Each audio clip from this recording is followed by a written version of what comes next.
하나님 말씀 보도록 하겠습니다. 사도행전 1장 1절부터 8절까지의 말씀입니다.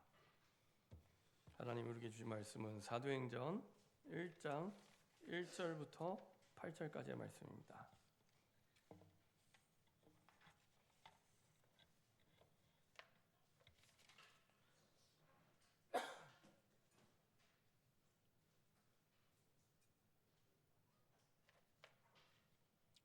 사도행전 1장 1절부터 8절까지 한 목소리로 합독하겠습니다. 데오빌로여, 내가 먼저 쓴 글에는 물은 예수께서 행하시며 가르치시기를 시작하신부터 그가 택하신 사도들에게 성령으로 명하시고 승천하신 날까지의 일을 기록하였노라. 그가 고난받으신 후에 또한 그들에게 확실한 많은 증거로 친히 살아계심을 나타내사 40일 동안 그들에게 보이시며 하나님 나라의 일을 말씀하시니라. 사도와 함께 모이사 그들에게 분부하여 이르시되 예루살렘을 떠나지 말고 내게서 들은 바 아버지께서 약속하신 것을 기다리라. 요한은 물로 세례를 베풀었으나 너희는 몇 날이 못되어 성령으로 세례를 받으리라 하셨느니라. 그들이 모였을 때 예수께 여쭈어 이르되 주께서 이스라엘 나라를 회복하심이 이때니까 하니 이르시되 때와 시기는 아버지께서 자기의 권한에 두셨으니 너희가 알 바 아니요 오직 성령이 너희에게 임하시면 너희가 권능을 받고 예루살렘과 온 유대와 사마리아와 땅 끝까지 이르러 내 증인이 되리라 하시니라. 아멘. 우리 저희 계신 분과 인사 한번 하겠습니다. 예수님은 그리스도십니다. 우리 한 번 더 인사드리겠습니다. 성령의 인도하심을 따라가는 길입니다. 예, 오늘 제목을 가지고 인사하겠습니다. 아버지의 약속하신 것을 기다리라. 네, 우리가 사도행전 1장을 오늘 보게 되는데요. 사도행전은 누가복음과 같이 한 권의 책이었습니다. 특별히 이 누가복음과 사도행전은 의사 누가가 기록을 했는데 신약의 27권 가운데 2권밖에 되지 않지만 분량은 25%예요. 생각보다 분량이 많습니다.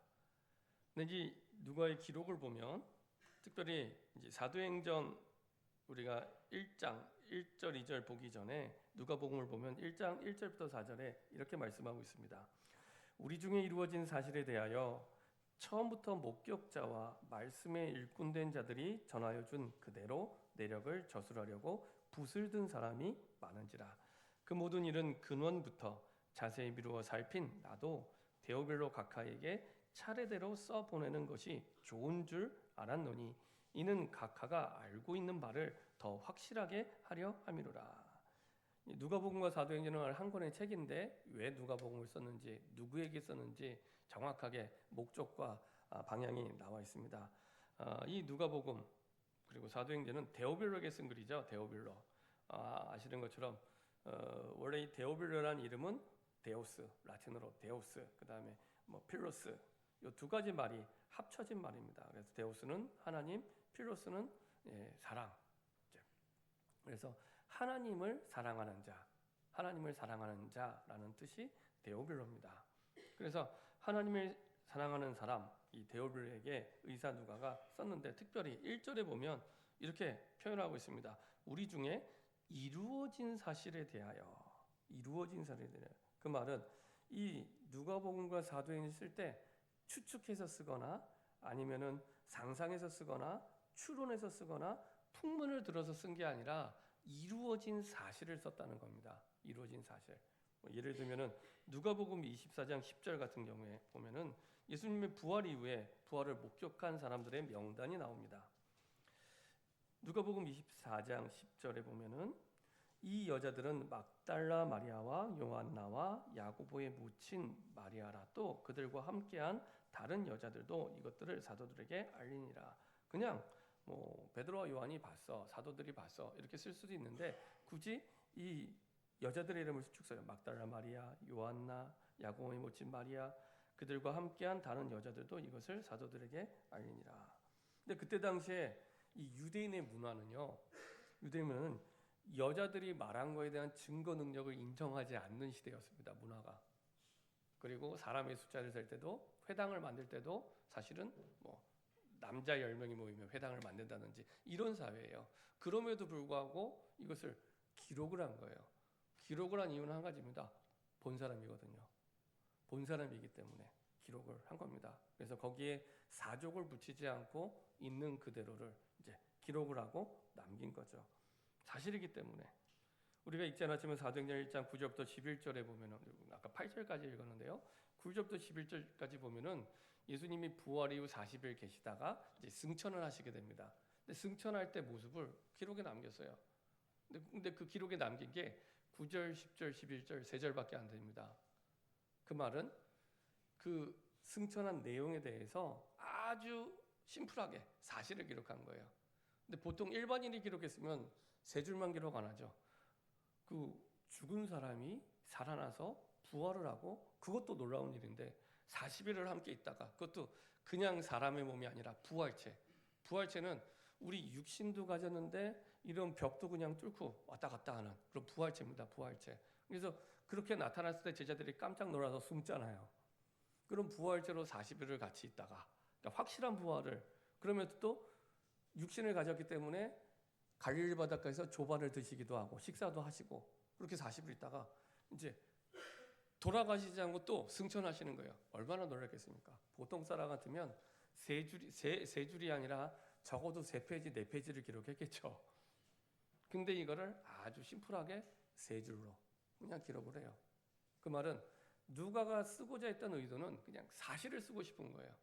사실을 내가 추측하거나 아니면 내가 상상하거나 아니면 내가 풍문을 들어서 하는 게 아니라 정말 누가복음 1장 1절대로 우리 중에 이루어진 사실에 대하여 이루어진 사실을 이게 2000년 전 다른 나라의 성경의 스토리지만 이게 이루어진 사실에 대해서 기록을 남기기 원했기 때문에 이런 기록들을 누가가 남기게 됩니다.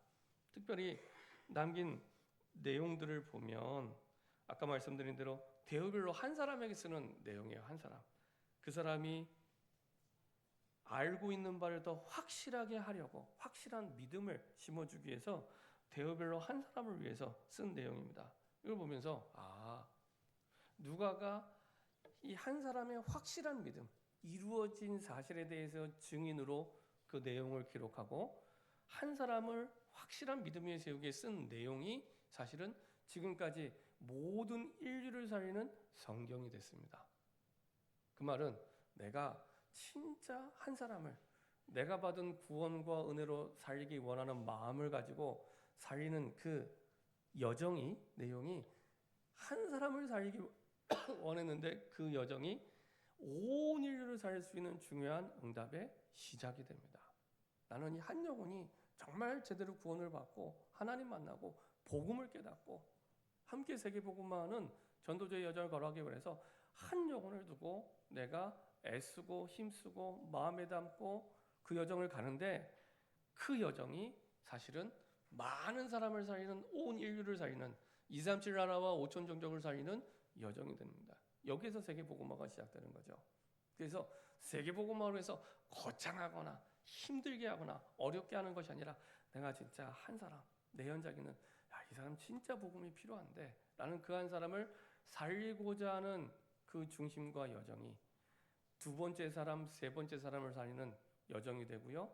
많은 사람을 살리는 여정이 됩니다. 그 한 번. 그래서 우리가 전도할 때도 한 사람, 내 인생에 처음으로 복음을 전하고 예수님을 영접한 그 사람을 잊을 수가 없어요. 진짜 복음이 맞구나. 체험하게 되고 이 사람에게 진짜 복음이 필요하구나. 내 입을 벌려 불신자에게 복음을 전했는데 이 사람이 예수님을 영접하고 하나님의 자녀가 되고 하나님의 나라가 임하고 성령이 임하고 구원이 임하는 이거를 보게 된 그 한 번이 두 번째, 세 번째, 네 번째 세계복음화의 그 여정과 쭉 온 인류를 살리는 여정과 연결이 되게 됩니다. 그렇죠? 그 한 번, 그 한 번으로도 충분히 그 응답을 누리게 됩니다. 옛날에 그 진주만이라는 영화를 보면은 그런 내용이 납니다. 진주만. 우리가 아는 진주만이 막 일본이 폭격해서 이렇게 하잖아요. 그때 막 폭격을 받는데 비행기가 떠야 되는데 활주로가 짧아요. 그래서 많은 사람들이 안 된다. 비행기 뜰 수 없다. 막 그때 한 사람이 그 짧은 활주로에 딱 도전해서 떠요. 그랬더니 그 뒤로 두 번째, 세 번째, 네 번째 사람들이 비행기가 뜨기 시작합니다. 그렇죠? 그 한 번을 딱 뛰어넘고 나면은 두 번째, 세 번째, 네 번째 그 응답들이 쭉 연결돼서 따라오기 시작합니다. 한 사람. 그 한 사람을 통해서 하나님은 하나님의 일들과 응답들을 누리게 됩니다. 그래서 그 기록 가운데 사도행전이 기록이 되고 우리에게까지 이 말씀이 전달되게 됩니다. 특별히 이 사도행전의 시작은 그 다른 이제 그 내용과 좀 다른 독특한 부분이 있다면 예수님의 부활 이후부터 시작이 됩니다. 예수님의 부활 이후부터. 그래서 예수님 부활 이후 이제 40일을 계셨는데 그 40일이 사실은 사도행전의 시작이 됩니다. 근데 잘 생각해 보면 예수님이 십자가에서 죽으시고 부활하심으로 우리의 구원자 그리스도가 될 수 있는 조건을 충분히 만족할 수 있습니다. 그렇죠? 예수님이 죽으시고 그리고 부활하심으로 말미암아 이제는 우리의 주와 그리스도가 될 수 있는 충분한 조건이 되셨는데 바로 가셔도 돼요. 근데 안 가시고 40일을 계시고 가십니다. 40일을. 그 40일 동안에 하나님은 이 예수님의 제자들에게 그리고 마가다락방에 모인 사람들에게 세계복음화할 수 있는 준비를 시키죠. 그 내용의 핵심이 뭐냐? 사도행전 1장 3절에 하나님 나라의 일입니다. 하나님 나라의 일. 그 하나님 나라의 일에 대해서 40일 동안 확실하게 증거를 보여주시면서 누가복음의 뒷부분에 이제 24장에 이 부분이 나옵니다. 12제자와 많은 성도들과 500여 성도들에게 보이셨다고. 그리고 나중에 고린도전서 15장에 이제 나오게 되죠. 대략 한 40일 동안 500명이 넘는 사람들에게 직접 나타나셔서 확실한 부활을 보여주시고 증거를 주시고 그리고 그때 중요한 말씀을 하십니다. 왜 안 가시고 40일을 계셨는지. 그게 하나님 나라의 일 때문에. 하나님 나라의 일 때문에. 이게 예수님의 마지막 강단이죠.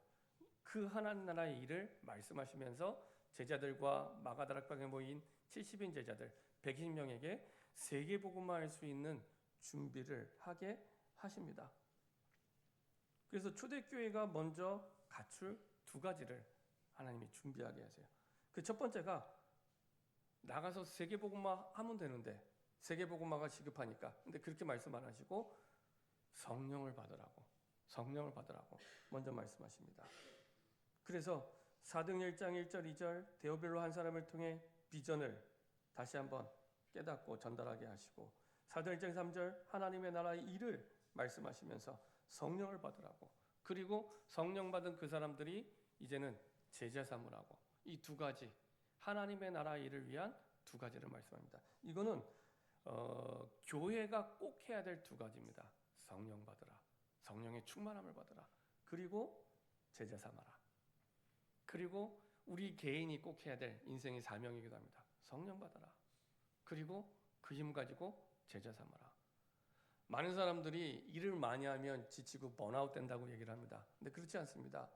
성령의 기름 부으심 없이 일을 하면 언제든지 크든 작든 번아웃이 됩니다. 그러니까 성령의 충만함 없이 성령의 기름 부으심 없이 성령을 받으라고 했는데 그거 없이 우리가 하나님의 일을 하고 사역을 하고 그리고 세상에 나서 일을 하는 거예요. 그래서 힘들 수밖에 없고 어려울 수밖에 없습니다. 그래서 예수님이 마지막 강단에서 하나님의 나라의 일을 말씀하시면서 성령 받아라. 성령의 충만함을 받아라. 성령의 기름 부으심을 받아라. 이거는 구약 성경의 모든 사람들도 마찬가지입니다. 신약 성경에만 성령이 있었던 게 아니라 태초부터 성삼위 하나님은 같이 계셨고 구약에도 역사하셨어요. 잘 아시는 것처럼 엘리야를 통해 하나님은 성령의 능력을 나타내 주셨고요.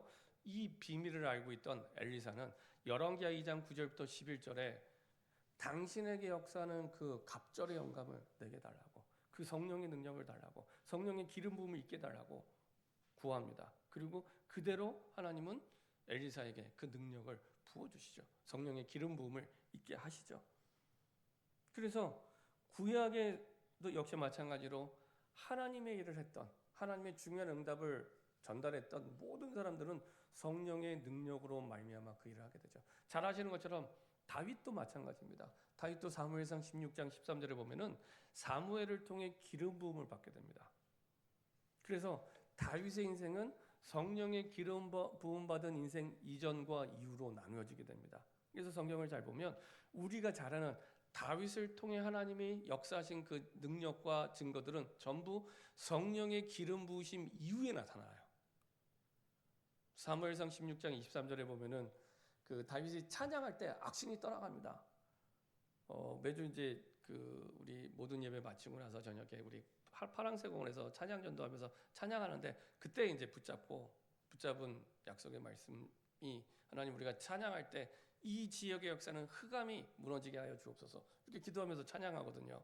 근데 그 이후에 성령의 기름 부으심 이후에 다윗이 찬양할 때 사울에게부터 악신이 떠나가게 됩니다. 그리고 성령의 기름 부으심 이후에 사무엘상 17장에 우리가 잘 아는 골리앗과의 싸움에서 승리하게 됩니다. 그렇죠? 이 모든 것들이 성령의 기름 부으심 이후에 나타나는 하나님의 능력과 역사입니다. 그래서 세계복음화가 시급한 걸 알고 있는데 그걸 너무나도 잘 아시는 예수님께서는 마지막 40일 동안 그냥 가셔도 되는데 안 가시고 마지막 강단에서 하나님 나라의 일에 대해서 말씀하시면서 두 가지, 성령을 받아라. 너희 힘으로 하는 거 아니야. 너희 능력으로 하는 거 아니야. 무슨 일을 하든지 성령의 능력을 받아라. 성령을 받아라. 말씀하십니다. 그리고 받은 능력 가지고, 받은 성령 가지고 제자 세워라. 두 가지를 말씀하십니다. 하나님의 나라의 일이죠. 특별히 구약의 성령은 신약의 성령과 다릅니다. 그 일회성이에요. 오셨다가도 가세요. 자, 시편 51편 11절 한번 보도록 하겠습니다. 시편 51편 11절입니다.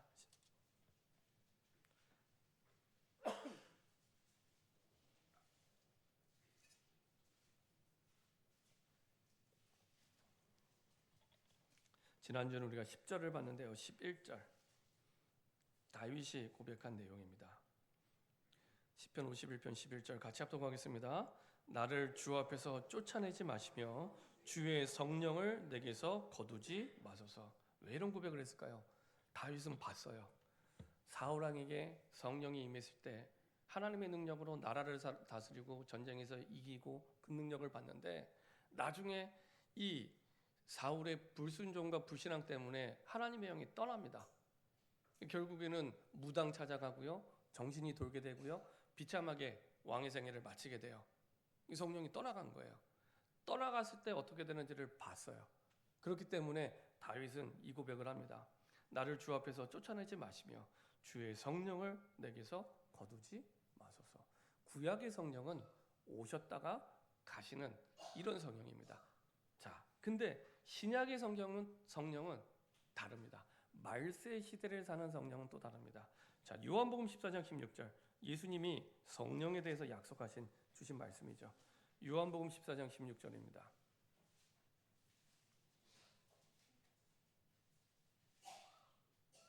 요한복음 14장 16절입니다. 같이 합독하도록 하겠습니다. 내가 아버지께 구하겠으니 그가 또 다른 보혜사를 너희에게 주사 영원토록 너희와 함께 있게 하리니. 언제까지요? 영원토록. 구약의 성령은 왔다가 걷어가기도 하는데 신약의 성령은 말세 시대를 사는 우리에게는 영원토록. 굉장히 놀라운 하나님의 은혜입니다. 영원토록 우리와 함께.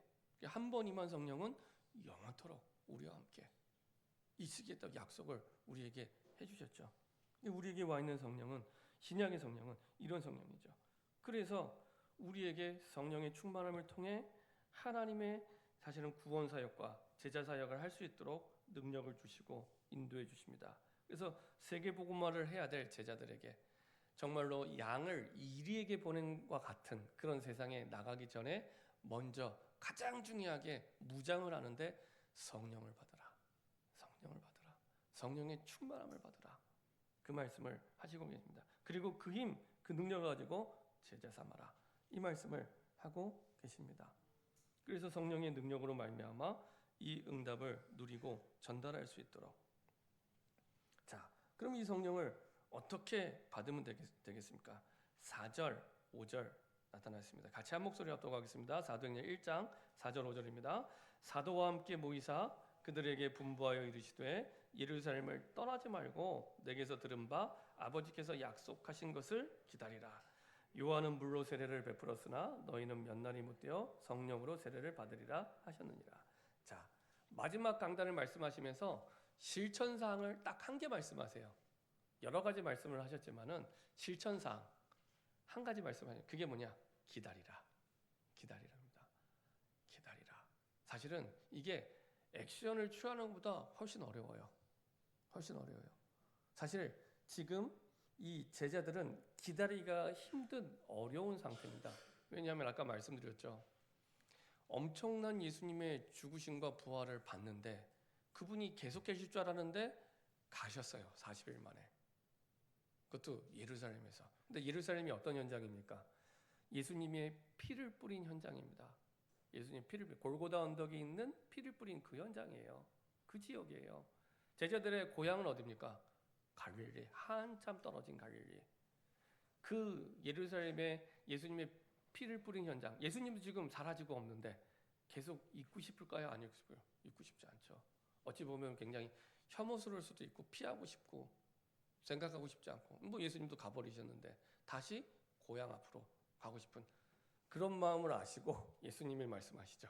예루살렘을 떠나지 말고 기다리라고. 하나님의 성령의 역사와 세계복음화는 그 자리에서 시작될 거기 때문에 기다리라고. 그래서 예루살렘을 떠나지 말고 아버지의 약속하신 것을 기다리라. 이렇게 말씀하십니다. 사실은 뭔가 움직이는 것보다 훨씬 어려운 기다리라. 자, 왜냐하면 성령의 임하심이 없으면 실패할 수밖에 없고 어려울 수밖에 없고 사실은 성령의 능력이 아니면 우리는 아무것도 할 수 없거든요. 내 힘으로, 내 능력으로, 내 생각으로, 내 마음으로 할 수 없기 때문에 아시고 사실은 우리가 능력이 없는 줄 아시고 성령을 우리에게 약속해 주신 것입니다. 그래서 이 초대교회 이후의 시대를 성령의 시대 그리고 교회의 시대 이렇게 얘기를 합니다. 그래서 성령의 시대를 여시면서 그 모든 구원 사역과 세계복음화 사역을 성령이 주도적으로 할 수 있도록 하나님이 이끌어 가시죠. 구약의 성령은 있다가 없어지고 이런 성령이었는데 이제는 말세 시대 하나님의 구원을 위해 이제는 주도적으로 성령이 사역할 수 있는 그래서 떠나지 않고 함께하는 이런 시대 속에 살아가게 하셨습니다. 그래서 내가 아니라 하나님이 우리와 함께 하시는데 어떻게 함께 하시느냐? 성령으로 함께 하심을 내가 누리면서 우리의 모든 삶을 살아가고 인도받는 거죠. 그래서 성령이 없으면 어려울 수밖에 없고요. 성령이 함께하지 않으면 실패할 수밖에 없고요. 성령이 함께하지 않으면 정말 하나님은 할 수 없구나. 되는 일이 안 되는 것이 사실은 정상입니다. 누가복음 11장 13절 예수님이 기도에 대해서 말씀하시면서 마지막에 주신 말씀은 너희 천부께서 구하는 자에게 성령을 주시지 않겠느냐. 우리 마음 같으면은 아니 우리가 원하는 걸 구하잖아요. 그러면은 하나님 우리가 구하는 거 다 알고 계시기 때문에 원하는 대로 주신다고 딱 답을 주시면 너무 속이 시원할 텐데 그렇게 말씀을 하시고 구하는 자에게 성령을 주시겠대요. 그 말은 그 구하는 자에게 무엇을 구하든지 가장 중요한 응답, 그 응답의 시작은 성령이 임하면서 시작이 되는 겁니다. 성령이 임하면서 시작이 되는 겁니다. 사도행전 19장 1절부터 7절 사도행전의 모든 흐름이 그 속에 있습니다. 지난주에 우리가 13장 봤지만 성령이 보내시고 성령이 이끄시고 모든 것들을 성령이 주장하십니다. 그래서 사도행전의 다른 별명이 성령 행전입니다. 모든 것들을 성령이 이끄시기 때문에 이 마가다락방에 참여하지 않은 바울도 이 비밀을 알고 있기 때문에 이 비밀을 에베소 지역, 이방인 지역에 가서 얘기하죠. 자, 사도행전 19장 1절부터 7절 한번 보도록 하겠습니다. 사도행전 19장 1절부터 7절입니다. 분명히 마가다락방에는 바울은 없었습니다. 그럼에도 불구하고 바울은 이 비밀을 알고 있었기 때문에 똑같은 질문을 하죠. 자, 19장 1절부터 7절입니다. 같이 합독하겠습니다. 아볼로가 고린도에 있을 때 바울이 윗지방으로 다녀 에베소에 와서 어떤 제자들을 만나 이르되 너희가 믿을 때 성령을 받았느냐 이르되 아니라 우리는 성령이 계심도 듣지 못하였노라. 바울이 이르되 그러면 너희가 무슨 세례를 받았느냐 대답하되 요한의 세례니라. 바울이 이르되 요한이 회개의 세례를 베풀며 백성에게 말하되 내 뒤에 오시는 이를 믿으라 하였으니 이는 곧 예수라 하거늘 그들이 듣고 주 예수의 이름으로 세례를 받으니 바울이 그들에게 안수함에 성령이 그들에게 임하심으로 방언도 하고 예언도 하니 모두 12사람쯤 되니라. 어디서 많이 보던 장면이 이방인의 땅에서 하게 됩니다. 그렇죠? 성령이 임하고 방언도 하고 예언도 하는 사도행전 2장의 역사가 나타나게 됩니다. 그렇죠? 이방인의 땅에 마가다라 땅에 없었던 바울에게도 이 비밀을 가지고 가서 물어보죠. 너희가 믿을 때 성령을 받았느냐? 우리는 성령이 계심도 듣지 못하였노라. 바울이 이르되 그러면 너희가 무슨 세례 받았느냐? 요한의 세례. 바울이 이르되 요한이 회개의 세례를 베풀며 백성에게 말하되 내 뒤에 오시는 이를 믿으라 했으니 곧 예수라. 예수를 믿는 믿음을 전달합니다.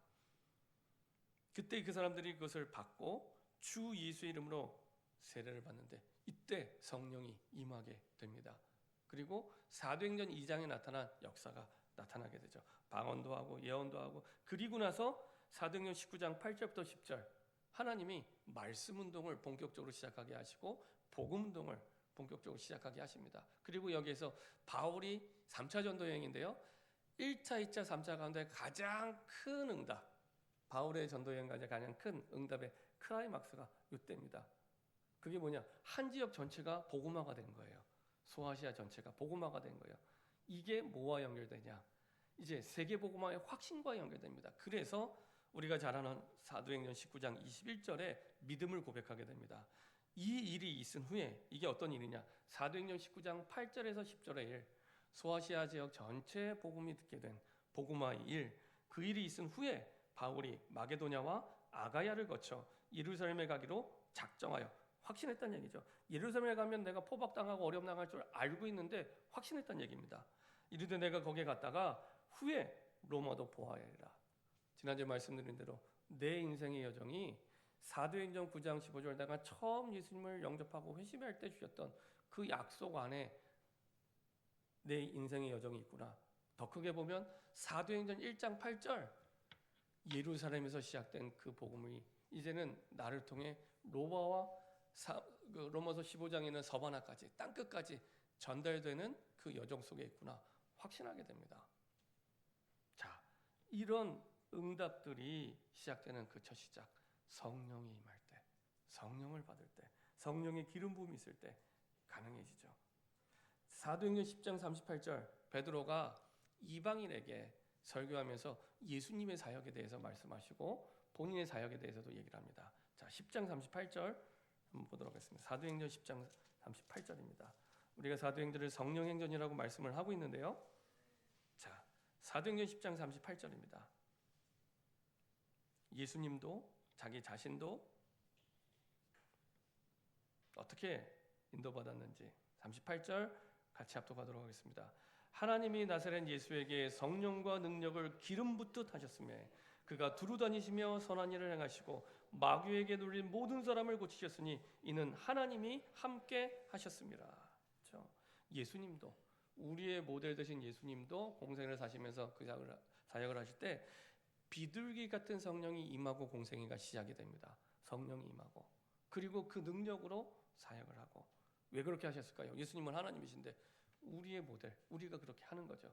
베드로의 능력이 아니라 성령의 기름 부으심, 성령과 능력을 기름 붓듯 하셨기 때문에 베드로의 사역도 가능하고 바울의 사역도 성령과 그 능력을 기름 붓듯 하셨기 때문에 바울의 사역도 가능한 겁니다. 그렇죠? 그 비밀을 얘기하는 겁니다.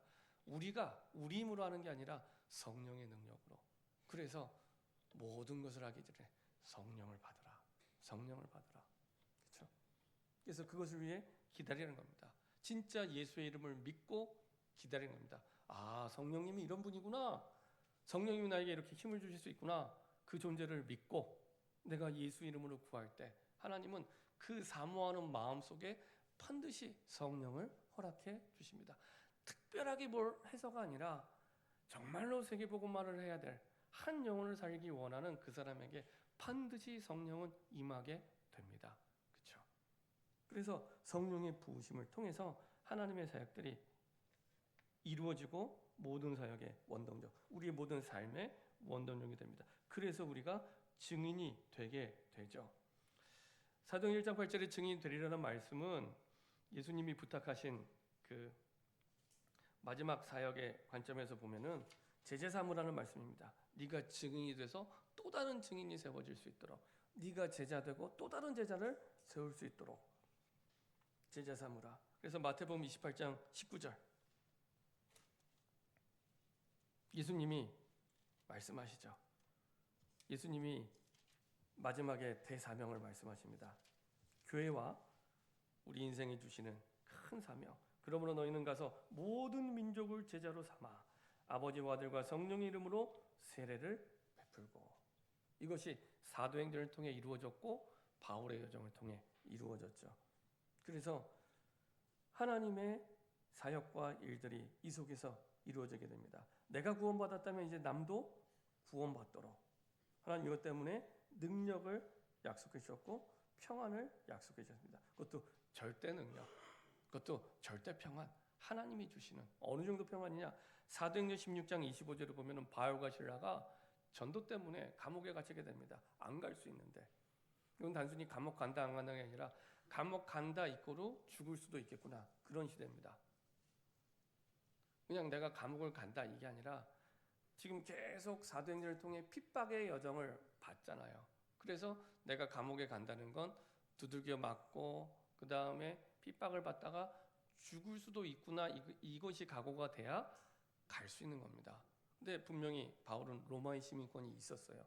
보여주면은 사실은 간단합니다. 안 가게 되고 로마로 가게 됩니다. 근데 끝까지 성령의 인도를 받게 됩니다. 로마의 시민권을 안 보여줘요. 그리고 들어가게 되고, 그리고 정말 반 죽도록 두들겨 맞습니다. 그래서 다른 바울 서신을 보면은 이때 당시에 엄청 두들겨 맞아서 거의 뭐 굉장히 힘들었던 것을 토로하기도 하죠. 그래서 들어가서 맞는 그때 그 현장에서도 하나님은 절대 평안, 찬양과 기도를 하게 하시죠. 그리고 옥토가 흔들리며 그 속에서도 아무것도 할 수 없다고 하는 그 감옥 속에서도 하나님이 약속하신 전도의 문을 여시고 생명을 얻게 하십니다. 그리고 간수한 사람이 아니라 간수 가족이 다 돌아오게 됩니다.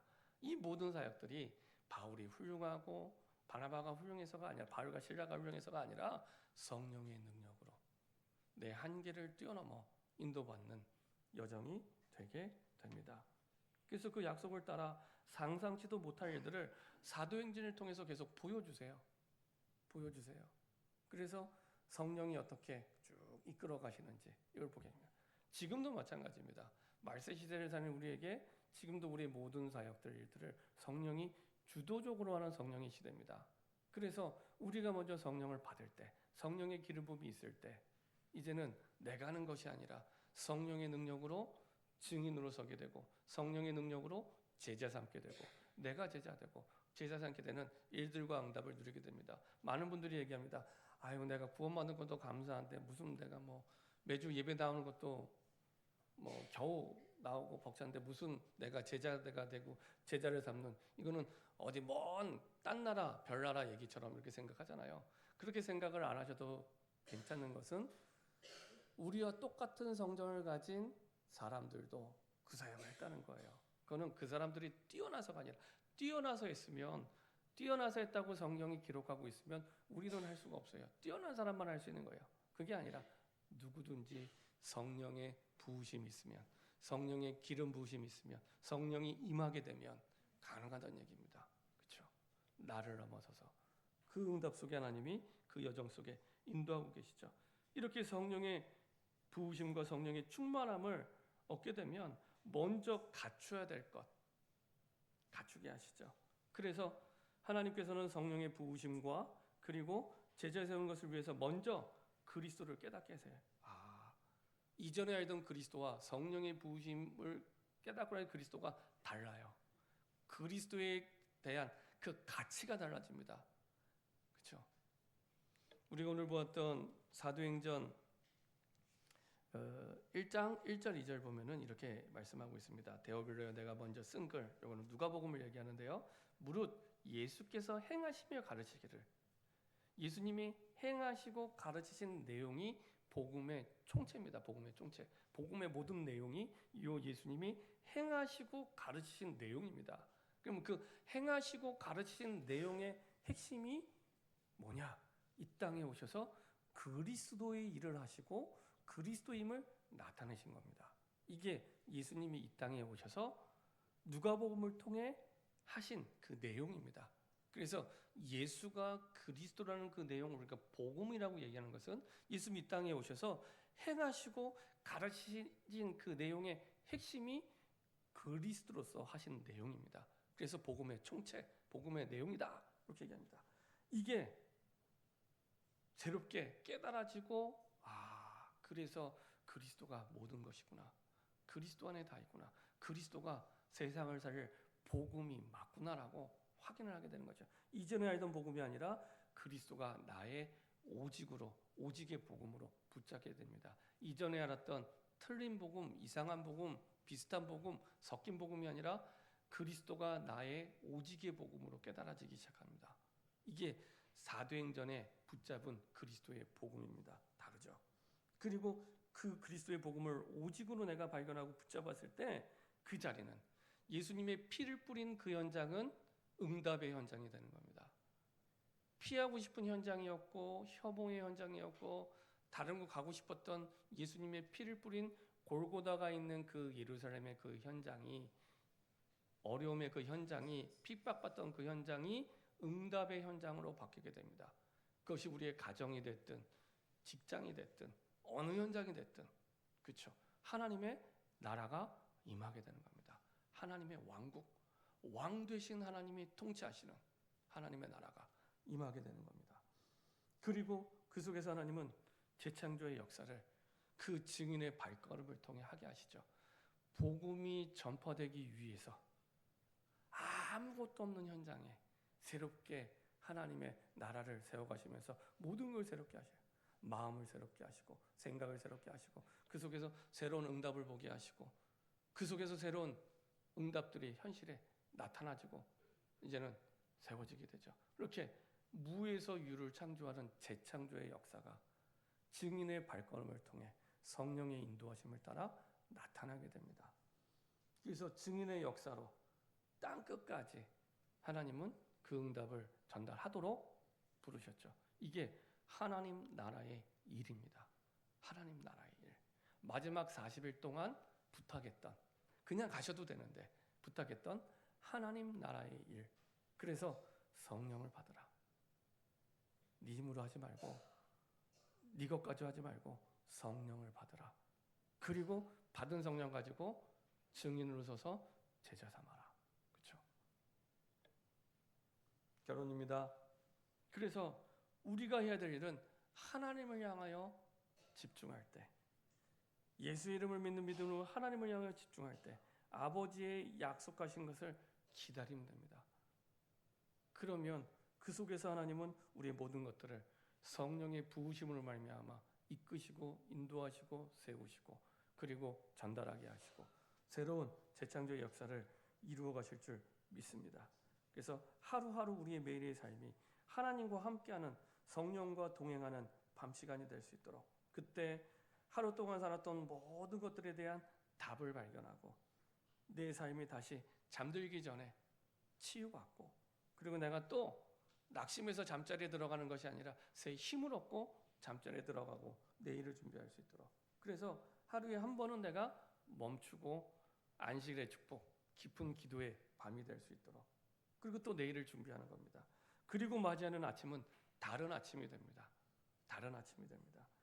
이때 하루를 시작하면서 완전히 내가 힘을 얻는, 나를 살리는 시간이 되고요. 내 영을 살리고 내 몸을 살리고 내 뇌를 살리는, 나를 살리는 시간이 되고요. 그리고 우리의 낮 시간은 이제는 기도 속에서 움직이는 삶이 됩니다. 그냥 살아가는 게 아니라 성령의 인도하심을 따라 내 힘으로 살아가는 것이 아니라 성령의 능력으로 기도 속에서. 제가 아침에 이렇게 찬양을 틀어놓고 기도하다가 그 요거를 드는 생각은 그런 생각을 많이 해요. 그 이전에 또 기도는 했지만 내가 순간순간 참 많은 다른 생각들이 내 속에 들어오는구나. 다른 생각들. 낮 시간에는 훨씬 많이 들어와요. 그나마 아침 시간은 집중할 수 있는 시간, 밤은 집중할 수 있는 시간이지만 끊임없이 내가 누구를 만나고 가고 오고 이런 현장 속에서는 끊임없이 내 생각 속에 다른 생각들이 들어오고 다른 마음들이 들어와요. 기도 속에서 인도받는 삶이 되지 않는구나. 그런 생각들을 하게 됩니다. 그래서 이 부분이 바뀌어야 되는구나. 이 부분이 내 생각이, 내 마음이 기도 속에서 인도받는 하루의 삶이 될 수 있도록. 그러면은 잠자는 시간 짧아도 괜찮습니다. 내가 눈을 깨었을 때 첫 시간, 첫 생각, 첫 마음 이때가 중요합니다. 그렇죠? 잠자기 전에 내가 어떤 생각을 가지고 내가 잠드는가 잘 생각해 보세요. 다릅니다.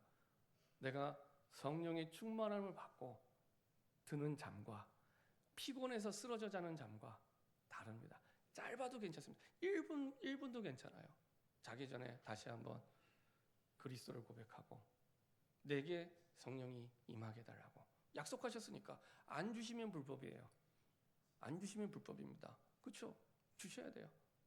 증인들이 있고 그걸 품고 자는 겁니다. 그리고 아침에 일어났을 때 내 첫 생각, 첫 고백을 다시 그리스도를 고백하고 어젯밤에 묵상했던 그 말씀을 나의 언약으로 붙잡고 또 하루를 시작하는 겁니다. 그때부터 그 말씀이 내 생각을 지배하고 붙잡고 갑니다.